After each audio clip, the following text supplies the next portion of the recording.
à Gand, là où je stocke et où je collectionne mes instruments. Et j'ai trouvé, je crois, ce qui te convient.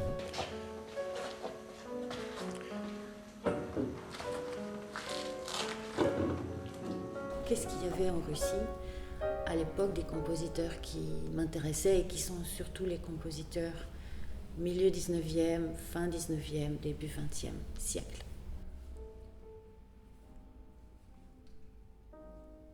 Trouver un instrument russe, Claire m'en avait parlé. Or, tout à fait par hasard, j'avais repéré du comté de Montauban un piano russe, et puis ça s'est trouvé que c'était exactement ce qu'on cherchait.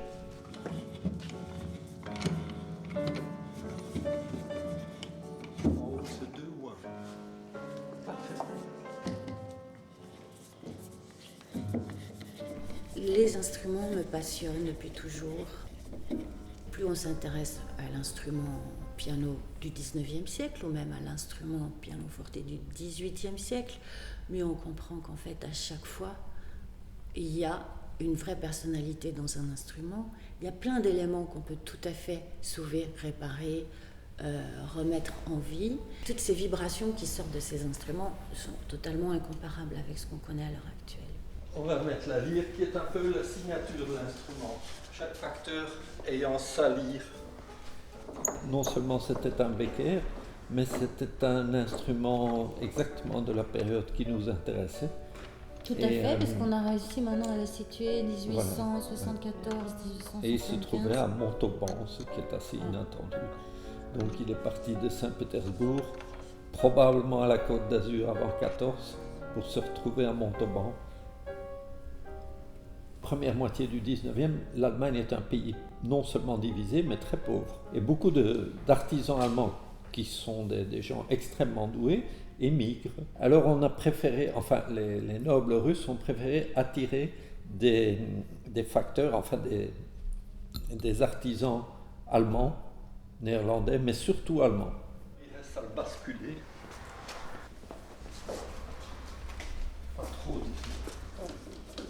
Jouer les tableaux d'une exposition de Moussorgsky, ça fait très longtemps que ça me travaille. Qu'est-ce que Moussorgsky, à lui, a pu connaître dans sa vie en Russie pour arriver à cette composition?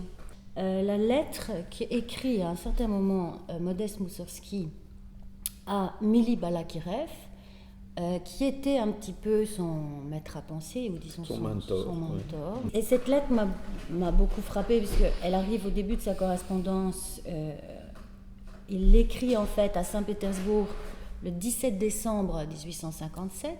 Excellentissime Mili Alexeïevitch, on a pardonné aux criminels et il vous attend jeudi avec impatience. Aujourd'hui, Dieu soit loué, le sort du piano à queue si longtemps désiré s'est enfin décidé. Demain, le très estimable Becker va nous le livrer.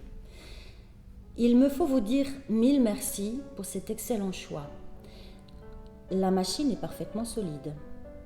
Aujourd'hui, j'ai tellement tapé dessus que j'ai ressenti au bout des doigts une sorte de brûlure, de picotement douloureux. Je n'ai même pas entendu zinguer une corde. Sa sonorité est magnifique, les basses sonnent remarquablement et je suis très satisfaite de cet instrument. Je vous remercie encore une fois, Mili Alexeïevitch, et je vous attends sans faute jeudi. Mon frère vous assure de ses sentiments les plus respectueux, votre Modeste Moussorgsky. Il parle d'un piano à queue. Ouais. Il situe directement qu'il s'agit d'un piano Becker à Saint-Pétersbourg. Et on voit le nom J. Becker, mais on voit que ça a été changé. On voit ici qu'ils ont ajouté une plaque en caractères occidentaux.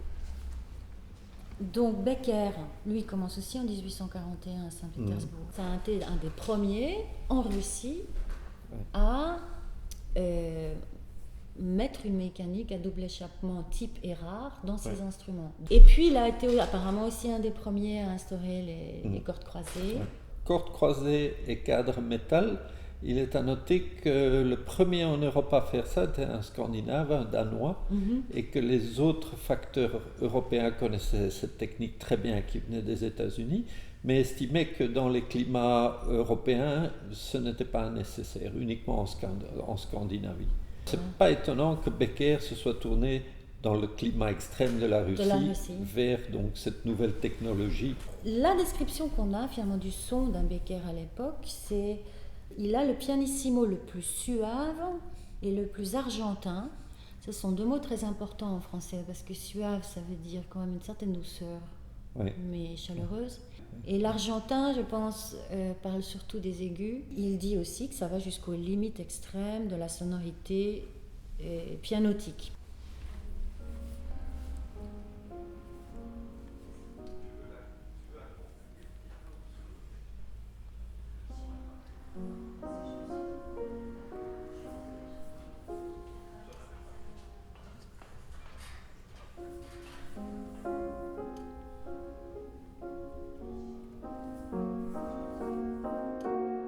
Après, la restauration va un petit peu nous dire comment sonne finalement l'instrument.